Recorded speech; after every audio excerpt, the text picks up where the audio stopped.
So thanks for having me. I guess I'm going to tell a little story to you guys about a couple of things. One of them is making mistakes, and one of them is getting lost. And I do both of those things much more than I would like, and I'm sure most people in this room have probably done one or both of those quite recently as well. So one of them, getting lost. So I love to travel. It's one of the great joys of my life that I get to explore this incredible world. And I'm a big fan of Airbnb. And more these days, I stay in these unusual places like this that appear on platforms like Airbnb. And I've basically discovered that the more beautiful something is, the less likely it is you're going to be able to find it without having to phone someone and say, sorry, you said halfway up the mountain, I'm on the wrong side of the mountain, or you said look out for the hollow tree, I can't see the tree.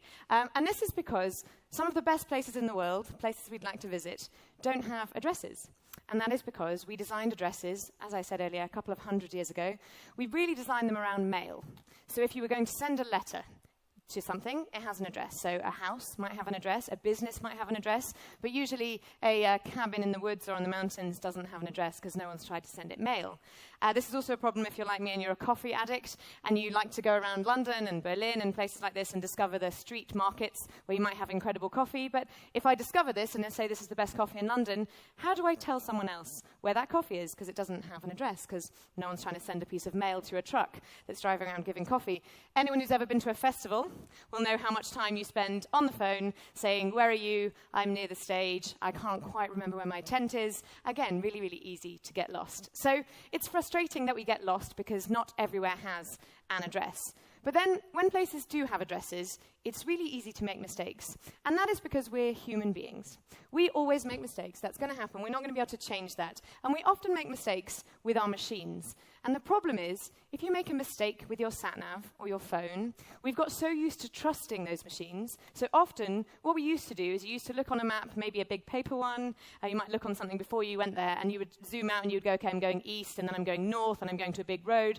Now, pretty much what you do is you type something in, you just follow the directions, the GPS, you follow the directions in your phone. Now, that can cause problems. So, for example, this is an American tourist who became quite famous. There's a story of him about him in the BBC. He became quite famous because he was trying to go to Laugavegur, you can see here, in Iceland. Now, there are two places called that in Iceland. One of them has an R in the middle, the letter R, and one of them doesn't. And if you mistype and you miss out that R on your mobile phone, you drive for 4 hours to the wrong side of Iceland and show up expecting a hotel and instead getting taken in by friendly villagers who help you. But they were quite surprised to see you. And the problem there is because he typed an address, he didn't know he'd made a mistake, the machine didn't know he'd made a mistake, and he just trusted that machine, and he just followed it. And it's not just when you're abroad, it's really easy to make a typing mistake. We all do this. I often send text messages and have to put that little asterisk and say, sorry, what I meant to say, because I was typing too fast. It's easy to put Acacia or Acadia. C and D are next to each other on your phone's keyboard. It's really, really easy to make a mistake and end up in the wrong place. Now, you might end up a few minutes from where you were meant to be. You might phone someone and find your way. But sometimes it's a big mistake. So I enjoy this one. This was a football team in the UK who quite recently, in April this year, they had to apologise to their fans because they couldn't play the game because instead of driving to Hendon, they drove 70 miles away to Hunden because the driver of the bus typed it in incorrectly. So sometimes it's a bit of a problem when you've gone to the wrong place. And then when you're abroad, anyone who's been abroad where you don't speak the language, you've discovered, I mean, we talked about Tokyo earlier, trying to find your way around Tokyo is tricky. This was actually on Booking.com, and this was explaining, I think this was a restaurant, and it was trying to explain how to get there, and they genuinely have this amazing selection of pictures to explain exactly how you get to this restaurant, because people got lost all the time. And then it's not just about when you're abroad. So, okay, so let's assume you do have an address, and it's in the language that you speak. It's still quite hard to get to exactly the right place. And an example of that would be the pin in the middle of the building problem.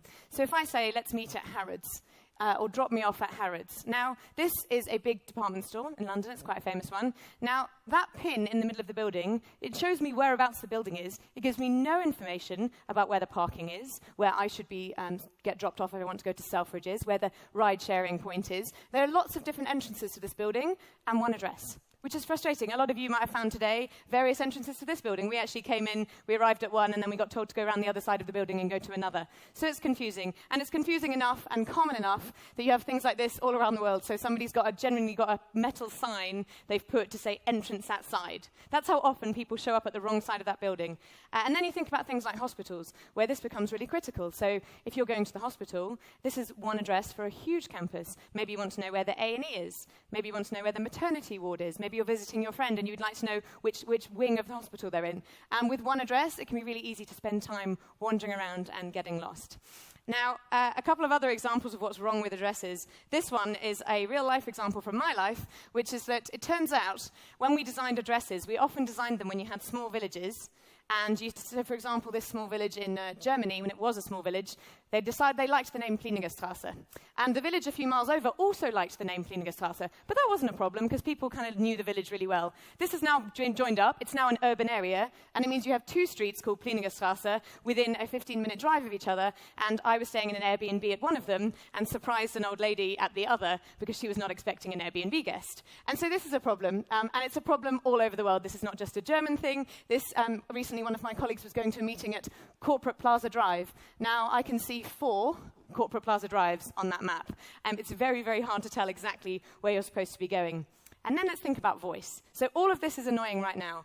Let's think about voice. So, for example, if I said to my voice controller, Siri, or to Alexa, take me to 40 California Street. Did I mean 240 California Street? 240? Did I mean 240 California Street? I may have even gone to 242nd Street.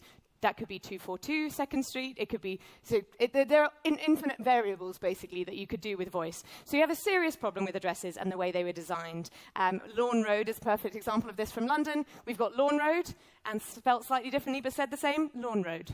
So very, very easy to make a mistake. And your voice technology, especially if you think about not having a screen. So right now, at least when I have a screen, I can scroll and I can go, this is the one I meant. When I take that screen away, I have no options, and I just have to hope it's going to be right on the first try when I don't have a screen. So this is a problem we should fix now, and it's a problem we should fix not just for us in Poland, in Germany, in the UK. It's a problem we should fix for the rest of the world, because lots of the world doesn't even have any addresses at all.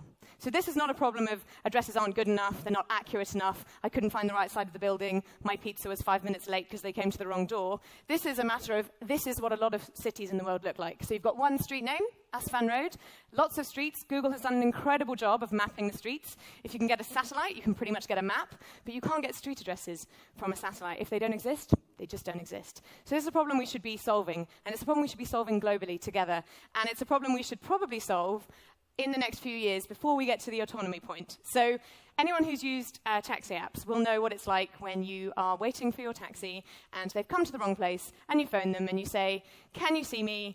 I'm outside Starbucks, I'm wearing a blue outfit, and you phone each other, eventually you locate each other. Sometimes you're in the taxi and they drive down the wrong street and you go, this always happens, yeah, just keep going, turn left at the end and turn around. Now, if you're not the one driving and you're not being driven by a person, that becomes way harder. You don't want to get in an autonomous vehicle and be driven to the wrong place and not be able to tell that robot that it's taking you to the wrong place. So we figured it's about time for something new. We wanted to create a universal addressing system. So it should be universal. It should be the same in every country in the world. So if I'm using Airbnb in Japan or a Japanese person is using Airbnb in the UK, it should be really easy not to get lost. It should be designed to be accurate. It should be accurate enough to specify an entrance to a building, a particular side of a building. I should be able to say exactly where on the beach my yoga class is happening. And it should be designed for humans, and it should be designed for voice. Now, there is a universal addressing system, and it looks like this. So this is perfect if you want a universal addressing system that's highly accurate. You can use this to specify a door, a spot on the beach for your yoga class. You can use it to specify each of the entrances to this conference venue, but it's impossible to communicate. So if I said to you guys, I'm going to a wedding this weekend, it's at 25 degrees, 9 minutes, 40.918 seconds south, etc., it's basically impossible to use. So we wanted to take GPS coordinates, there's a GPS coordinate, and make it work for human beings. So what we did is we took the entire world, we divided it into a grid. It's a grid of 57 trillion squares. Each square is 3 meters by 3 meters, so probably between these two screens, just here, 3 meters by 3 meters. And every single square has been assigned an address made of 3 dictionary words. So you can see here, thread, strollers, bumble. That is 100% unique. That is one address out of 57 trillion, referring to that exact spot for that front door in Germany. If you want to visit us in London, you'd come to Filled Count Soap. That's the 3 meter by 3 meter square with our office in London. One of the entrances here today is at Mobile Gulped Snapped. So if you want to tell the taxi to come and collect you, Mobile Gulped Snapped refers to that exact 3 meter by 3 meter square there. So every different side of a stadium has a different address. Every car parking space. So this car parking space is at Spicy Float Monday, and this one is at Pirate Gather Daisy. So everywhere in the entire world has an address made of these 3 random words. Now we have an app, and this is free. You can download it anywhere in the world. You can play with it. It will allow you to look up your address. So you guys all have 3-word addresses for your front door. If you've got a back door as well, you'll also have a different 3-word address for your back door. You can discover and share those addresses with anyone and make sure you don't get lost. Now, in the background, this is a GPS coordinate. It's just a GPS coordinate we've converted to 3 words so you can communicate it easily. You can see here, Boyle River Sharp, and this is Harrods, which was in the picture earlier. This is a particular entrance to Harrods. If you wanted to go to Selfridges, you would go to Boyle River Sharp, and that is the door that will get you to the right entrance to Harrods. Now, we've done this in English. We've also done this in 26 other languages. So if you speak Polish or German or Arabic or Korean, you can use what 3 words in your own language. So if you're meeting someone for a date on this park bench in Berlin, give them the address in German of where they're going to meet you. Now, at the beginning, I talked about mistakes. We know that people are going to make mistakes. So we wanted to make it so that if you make a mistake with one of these addresses, it's instantly obvious. So what we did is we put similar combinations really, really far apart. So if I'm typing in my car, for example, and I want to go to table chair lamps in the US, maybe I'm in New York, and I miss off the S, and I put table chair lamp. We put table chair lamp in Australia. So instantly, when I'm typing or I'm talking to my car, I say, take me to table chair lamp. My car goes, no, Claire, you are not trying to drive to Australia. You're in New York, you want table chair lamps. So similar combinations are so far apart, it's instantly obvious when you've made a mistake. Another example would be toffee branched pyramid is in the UK. Coffee branched pyramid, sounds a bit similar, is in India. So if I make a mistake, this machine can instantly correct it. It means you won't ever go to the wrong place. It's very easy to make a small mistake. It's hard to make a big one. I would never accidentally get on a plane to India, but I might accidentally drive to the wrong side of London. So that's what we've designed with the system. Now, it's used in all kinds of ways. We've talked a lot about moving people and things. It's used in logistics around the world to make deliveries. It's one of my favorites. Domino's Pizza is one of the companies using what 3 words because, of course, pizza needs to be delivered on time, as quickly as possible. If you've got 10 minutes to deliver a pizza before it goes cold, you need to know exactly where you're taking that pizza. So it's used by Domino's. It's used more and more in travel guides. This is the small luxury hotels guide for the world. Every hotel in this guide gives you a 3-word address, whichever country you're using it in, so you can find them. It's used to tell people where restaurants are. I love this year Lonely Planet brought out their first guide with what 3 words in. So every listing in this guide, actually to Mongolia, has a 3-word address, so you make sure you don't get lost. And because this works fully offline, you can use it wherever you are in the world without worrying about data, without worrying about getting lost and having to phone people.